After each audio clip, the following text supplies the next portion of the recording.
Amigo, a promessa da nova aliança é, na verdade, o Espírito Santo. O Senhor prometeu o Espírito Santo. Nesta aliança, após remover os nossos pecados, o Espírito Santo vem, glória a Deus, e ele vem sobre nós e nos revela as palavras que o Senhor está colocando na nossa boca.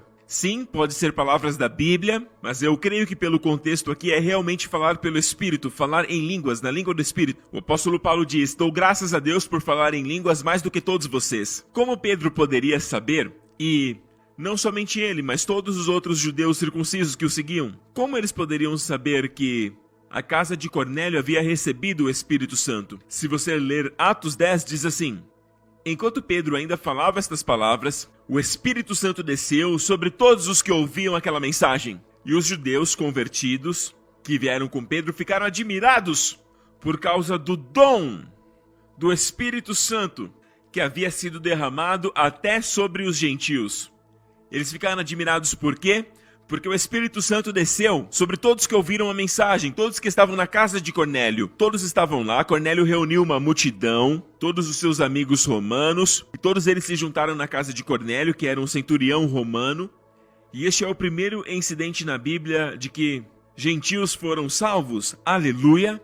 E Pedro estava lá, ele havia sido chamado para a casa de Cornélio, e a Bíblia diz que o anjo que apareceu para Cornélio, o centurião romano, e é interessante que o anjo não pregou para Cornélio, ele disse apenas: envie alguns homens para este lugar aqui, e você vai encontrar um homem chamado Pedro, e ele vai te dizer palavras pelas quais você e a sua casa serão salvos. Agora, isso é muito interessante porque os anjos, eles não foram comissionados por Deus para pregar o evangelho.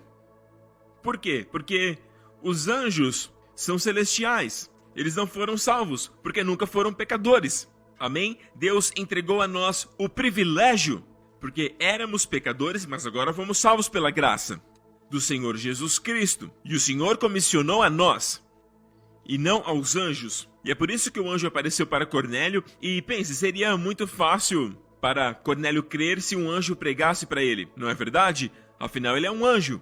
Mas, ao invés disso, o Senhor mandou que ele enviasse mensageiros para chamar Pedro. E Pedro lhes dirá palavras pelas quais você e a sua casa serão salvos. E Pedro veio e pregou o evangelho do Senhor Jesus Cristo para eles. E em determinado ponto Pedro diz: os profetas dão testemunho de que aqueles que creem nele recebem o perdão dos pecados. Quando ele falou estas palavras, o Espírito Santo ama quando nós pregamos de que por Jesus você recebe perdão dos pecados. Hoje colocamos uma série de qualificações e requisitos para os pecadores, tornando mais difícil a salvação deles.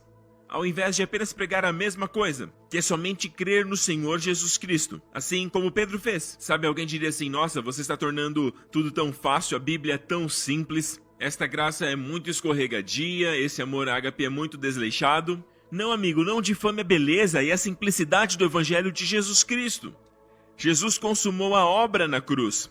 O Pai já sacrificou o seu Filho com grande amor por nós. Amém?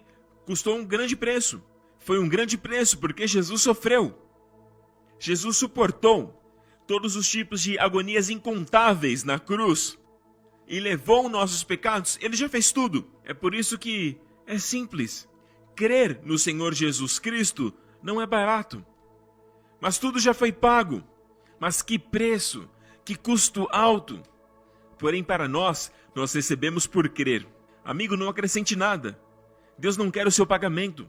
Tentar pagar por isso significa que o Senhor não foi suficiente. É preciso acrescentar as minhas boas obras. É preciso acrescentar a minha devoção. É preciso sempre acrescentar algo. E não dá para acrescentar nada no Evangelho de Jesus Cristo. É somente pela graça, mediante a fé, que somos salvos. Aleluia! Então aqui, Pedro disse a eles, e foi um longo sermão que Pedro pregou. E aí ele chegou num ponto. Qual é o ponto do sermão que fez o Espírito Santo vir sobre eles? Ah, pastor, foi na hora da conversão, na hora do apelo. Não houve apelo neste caso. Ele ainda pregava quando ele chegou no ponto que diz: todos os profetas dão testemunho que, através de Cristo, todos os que crerem receberão a remissão de seus pecados, perdão dos pecados, e o Espírito Santo veio. O texto diz assim: enquanto ele falava estas palavras. Enquanto Pedro ainda falava, o Espírito Santo desceu sobre todos que ouviam a palavra. E aqueles da circuncisão... Peraí, mas tem algo que eu não posso deixar de falar. O Espírito Santo desceu é a palavra abraçar. A mesma palavra usada no grego quando o pai do filho pródigo abraça o seu filho. Ele o abraçou. É a mesma palavra, descer. O Espírito Santo deu um abraço de urso neles e abraçou a todos com o seu amor. Glória a Deus. O Espírito Santo desceu sobre eles enquanto ouviam esta palavra. Mas qual palavra? A palavra sobre o perdão dos pecados. Note que quando falamos de Jesus, sendo o Messias de Israel, no começo da primeira parte do sermão, o Espírito Santo não desceu. Quando ele disse aquele famoso versículo em seu sermão, sabe, que está em Atos 10:38, onde diz como Deus ungiu Jesus Cristo com o poder do Espírito Santo, que andou fazendo bem e curando todos aqueles que estavam oprimidos pelo diabo, e o Espírito Santo não desceu. Por mais maravilhoso que isto seja, glória a Deus, mas em certo ponto, quando Pedro falou as palavras que o Espírito Santo ama, quais são essas palavras? Através de Jesus, você recebe o perdão dos pecados. Oh, aleluia! O Espírito Santo ama estas palavras. E amigo, você pode entristecer o Espírito Santo, como você pode também alegrá-lo. O que agradou tanto o Espírito Santo, que enquanto Pedro falava essas palavras, o Espírito Santo não esperou Pedro fazer o apelo. O Espírito Santo veio e desceu sobre eles, e os abraçou. E os judeus convertidos que vieram com Pedro ficaram admirados de que o dom do Espírito Santo fosse derramado nos gentios também. Porque até aquele momento, eles sempre sentiam que as coisas de Deus eram somente para os judeus, e não para os gentios. Porque os gentios estavam fora da comunidade de Israel, estavam fora das promessas que Deus havia feito para os patriarcas, Abraão, Isaac e Jacó. Então eles estavam de fora. E eles já haviam experimentado o batismo do Espírito Santo no dia de Pentecostes, em Atos 2. E aqui estamos em Atos 10. Então eles ficaram surpresos, ficaram chocados. Foi a primeira vez que aconteceu que os gentios, os não-judeus, estavam recebendo o Espírito Santo. Mas a pergunta é essa: como eles souberam que eles haviam recebido o dom do Espírito Santo? E a palavra dom aqui, dom do Espírito Santo, é a palavra doria. Falaremos disso depois, é a palavra doria, o dom do Espírito Santo. Quando falamos da pessoa do Espírito Santo, a palavra que usamos é doria, a pessoa do Espírito Santo. Ela não se refere aos dons espirituais do Espírito Santo, se refere a ele é o presente. O Espírito Santo é um presente. Então, como eles sabiam que aqueles gentios tinham recebido o dom do Espírito Santo? Como eles sabiam? Porque eles ficaram maravilhados. Aconteceu algo físico, algo que era totalmente visível, para que eles ficassem admirados e para confirmar a eles que aqueles gentios haviam recebido o Espírito Santo. Vamos ler. A Bíblia diz: porque eles ouviram os gentios falando em línguas e magnificando o Senhor. Foi assim que souberam. Eles os ouviram falando em línguas e magnificando a Deus. Hoje nós temos distorcido um pouco isso. Dizemos coisas como, sabe, as pessoas podem receber o Espírito Santo, mas elas não têm que falar em línguas. Você não tem. Mas amigo, é um privilégio, você deve querer. Você não precisa, você deve desejar. Amém? E não é só isso. Jesus, na verdade, falou isso para os discípulos. Em Atos 1. Na verdade, ele disse: não se afastem ainda. Permaneçam aqui em Jerusalém e aguardem pela promessa do Pai. Observe a frase, a promessa do Pai, que está em Atos 1. Enquanto comia com eles, deu-lhes esta ordem: não saiam de Jerusalém, mas esperem pela promessa de meu Pai. Note a frase, a promessa de meu Pai. Ou seja, é uma promessa. A promessa. Veja o artigo definido. A promessa. Deus deu muitas promessas para Israel no Velho Testamento. Havia muitas promessas, porém todos eles sabiam a respeito da promessa de Deus. A promessa do Pai. E vez após vez, através do profeta Isaías, Jeremias e tantos outros como Ageu, Deus prometeu que derramaria do seu Espírito sobre toda a carne, falou isso em Joel, e tudo isso se refere apenas a esta única promessa, de artigo definido, a promessa do meu Pai. Todos eles já sabiam que era o Espírito Santo.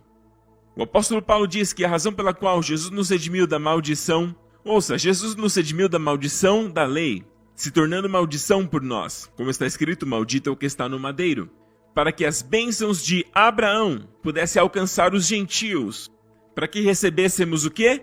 A promessa do Espírito através da fé. Então todas as bênçãos de Deus se combinam aqui. Artigo definido, a promessa do Pai. Então, quando Jesus falou isso para eles, ele não teve que perguntar, vocês sabem qual é a promessa do Pai, amém? É como se todos os judeus já soubessem e aguardassem por isso. Então Jesus diz, fiquem em Jerusalém até que recebam a promessa do Pai. E ele disse, a qual vocês ouviram de mim. Então eles já sabiam que o Espírito Santo viria, porque João, na verdade, batizava com a água. Mas vocês serão batizados com, e em grego no, Espírito Santo, não muitos dias depois destes. Porque João batizava com água, mas vocês serão batizados com o Espírito Santo não muitos dias depois destes. Então, amigo, eu quero apenas dizer isso. Aqueles que acreditam que, uma vez que você foi salvo, você já está batizado no Espírito Santo. Não, amigo. Uma vez que você foi salvo, você tem a habitação do Espírito Santo. Não dá para ser salvo sem o Espírito Santo. Então, uma vez salvo, você nasce de novo. Você nasce a partir do Espírito. É assim que nascemos de novo. Então, o Espírito Santo está aí em você. Mas uma coisa é ele habitar em você, outra coisa é você estar nele, ser batizado nele, estar imergido nele. A palavra diz batizado no Espírito Santo. Uma coisa é você pegar um copo d'água e bebê-lo, e a água vai estar em você. Agora, outra coisa é eu pular dentro de uma piscina. Agora, eu estou na água, eu estou dentro da piscina, submerso nesta água. A palavra grega é imerso, baptizo. Batizado, eu sou batizado no Espírito Santo, eu estou imerso no Espírito Santo. Em tudo que ele é, eu estou nele, glória a Deus. E há um verso em 1 Coríntios, capítulo 12, verso 13, que é sempre usado fora de seu contexto. Porque todo o contexto ali fala a respeito da unidade do corpo de Cristo, com seus diferentes membros. E ele fala a nós sobre o nascer de novo. Ele não está falando sobre o batismo do Espírito Santo. O texto diz, em um só Espírito. Todos nós fomos batizados em um corpo. Então observe que é diferente do que Jesus disse aqui. Que João batizava com água, mas vocês serão batizados com o Espírito Santo. Então, Jesus está dizendo vocês, o sujeito, ok? Vamos dizer que este é Jesus, este dedo aqui é Jesus, e que este é você, e aqui está o Espírito Santo. Então, Jesus vai batizar você no Espírito Santo, porque em 1 Coríntios, o verso diz que pelo Espírito,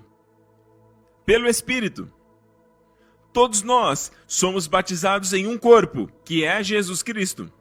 Em um só Espírito somos batizados num corpo só. Então este verso não se refere ao batismo do Espírito Santo. Precisamos entender isso. É muito claro. Então, uma coisa é nascer de novo, outra coisa é ser batizado com o Espírito Santo. Jesus disse, quando vocês forem batizados pelo Espírito Santo, vocês receberão poder. Receberão poder. Continuemos a ler. Mas recebereis poder ao descer sobre vós o Espírito Santo. E sereis minhas testemunhas, tanto em Jerusalém, como em toda a Judéia e Samaria e até os confins da terra. Mas recebereis poder ao descer sobre vós o Espírito Santo. Então é totalmente diferente nascer de novo e estar cheio do Espírito Santo. Então deixa eu repetir. Uma vez que você nasceu de novo, você tem o Espírito Santo. Certamente é impossível ser salvo sem o Espírito Santo, mas ser batizado com o Espírito Santo é algo subsequente. É uma nova experiência que Deus quer que todos tenhamos. É um batismo de poder. Recebereis poder e sereis minhas testemunhas. Não fala, vocês testemunharão. É claro que testemunhar faz parte, mas é mais do que isso. Porque quando você recebe o batismo no Espírito Santo, você se torna uma testemunha. Tudo o que você é, tudo o que você diz, amém? Haverá uma glória do Senhor sendo liberada através de você, porque você é a habitação do Espírito Santo. Nós não temos nenhuma glória, não temos nenhuma luz, mas é a glória do Senhor que o Espírito Santo revela. Para que as pessoas vejam, eles precisam ver a glória do Senhor sobre nós, a luz de Deus sobre nós. E é assim que ela se manifesta, quando o Espírito coloca palavras em nossa boca, que chamamos de línguas estranhas. E é por isso que o diabo tem tanto medo, que ele diz coisas como: aqueles que falam em línguas são estranhos, não dá para entender nada do que eles dizem. E o diabo não quer que você fale em línguas porque ele não consegue decifrar estas línguas. E há aqueles que dizem que no dia de Pentecostes eles estavam falando em línguas conhecidas, mas não para eles. Eles falavam em línguas que não eram suas línguas maternas. Era uma língua desconhecida, então você fala línguas estranhas quando você fala alguma língua que você não conhece, pode ser de algum lugar do mundo, mas não é uma língua que você estudou ou que você cresceu ou algo que você saiba. É uma língua sobrenatural, glória a Deus. Agora, falar em línguas pode ser também na língua dos homens ou na língua dos anjos. Veja que em 1 Coríntios capítulo 13, ainda que eu falasse a língua dos homens e dos anjos, a língua dos homens e dos anjos. E a Bíblia diz que quando você fala em línguas, fala pelo Espírito, fala mistérios. E não é aquele tipo de mistério. Por exemplo, o arrebatamento é um mistério, que agora foi revelado. A igreja é um mistério, que já foi revelado. Então existem mistérios que o apóstolo Paulo, sendo ungido pelo Senhor, revelou estes mistérios através do Espírito Santo. E ele fez isso em seus escritos no Novo Testamento. Estamos aprendendo os mistérios. O que é mistério? Já falamos que a palavra mysterion no grego significa algo que estava oculto no Velho Testamento, mas que agora foi revelado. Então, quando você ora em espírito, você está falando mistérios. E deixa eu te falar algo. Muitas vezes, depois de um tempo sem orar no espírito, sem orar em línguas, eu sinto que eu estou frio, que eu não estou bem, frio espiritualmente. Parece que eu estou morno e eu não quero ser morno. E aí eu preciso de um novo batismo com fogo. Preciso de um batismo do Espírito Santo. E aí eu oro. E aí eu oro em línguas. E sabe, muitas vezes eu não sinto nada em minhas emoções. Não é algo emocional. É claro que, no entanto, ele pode produzir algumas emoções que são tranquilas, que são pacíficas. Mas não procure por emoções. Amém? Então, durante este tempo que eu oro no Espírito, pode ser um longo período, pode ser um dia inteiro, 2 dias ou ainda vários dias, orando sem sentir nada, e de repente, eu percebo que quando oro por pessoas que estão doentes, eles são curados. Percebo que quando abro a Bíblia, sabe, eu olho para a Bíblia e não é como se tivesse um véu, é como se ela tivesse aberta para mim, sem palavras ocultas, e aí eu consigo ver claramente. E essa experiência acontece com muitas pessoas. Depois de orar um tempo no Espírito, quando abrem a Bíblia, parece que as palavras saltam para elas. E são capazes de decifrar, de receber a revelação que está ali. Glória a Deus, aleluia.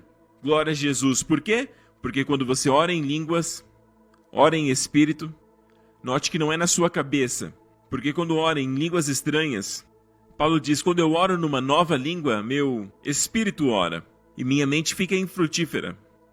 E sabe, deixa eu te dizer isso. Você não quer que a sua mente estrague tudo. Muitas vezes nossa mente estraga tudo.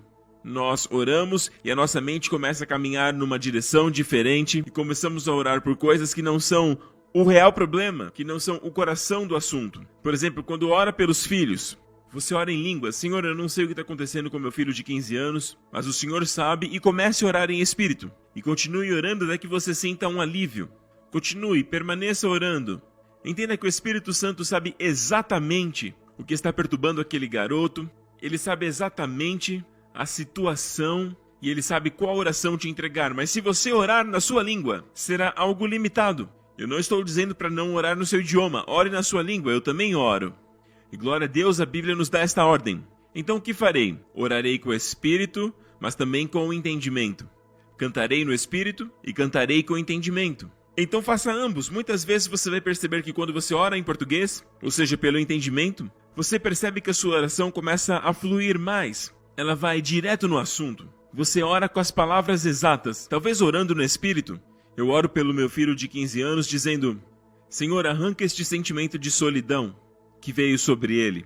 Mesmo quando ele está com seus amigos, mesmo quando está com sua família, o diabo o ataca com esse espírito de solidão, este sentimento de estar isolado das demais pessoas.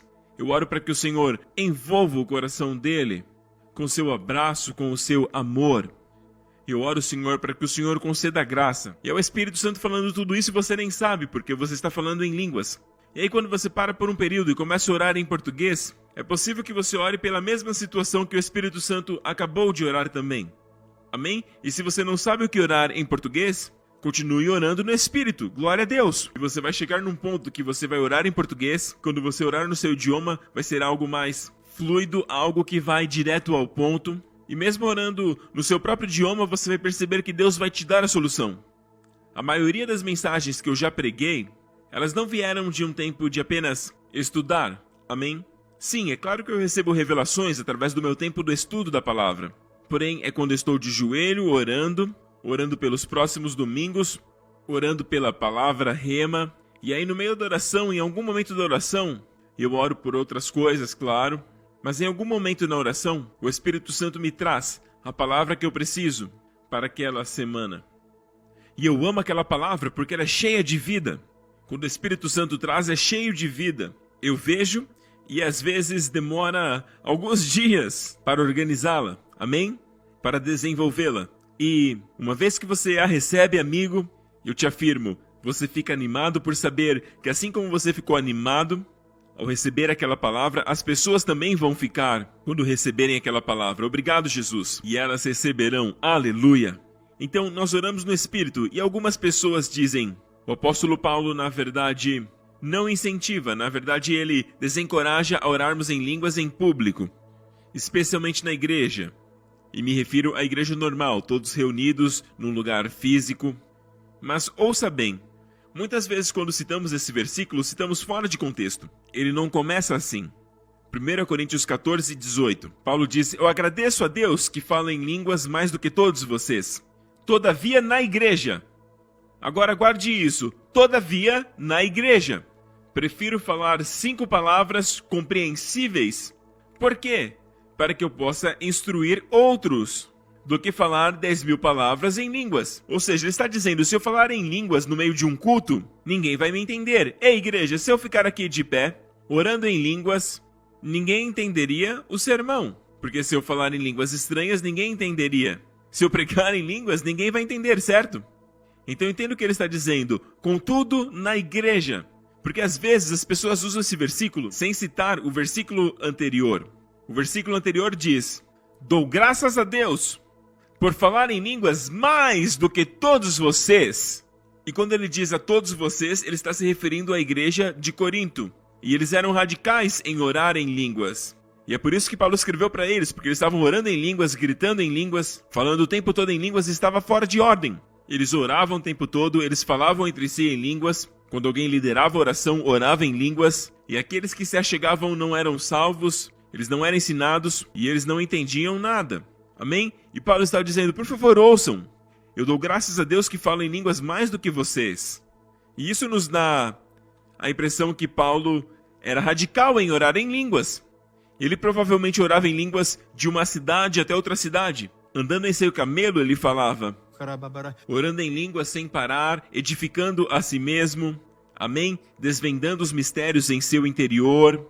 E o Senhor entregava para ele revelações atrás de revelações, glória a Deus. E enquanto ele escovava os dentes, eu não sei exatamente o que usavam na época, talvez carvão, ou quando ele se assentava para jantar, ou na hora de dormir, ou na hora de levantar. Provavelmente ele orava em línguas para dormir e orava em línguas assim que acordava. Aleluia!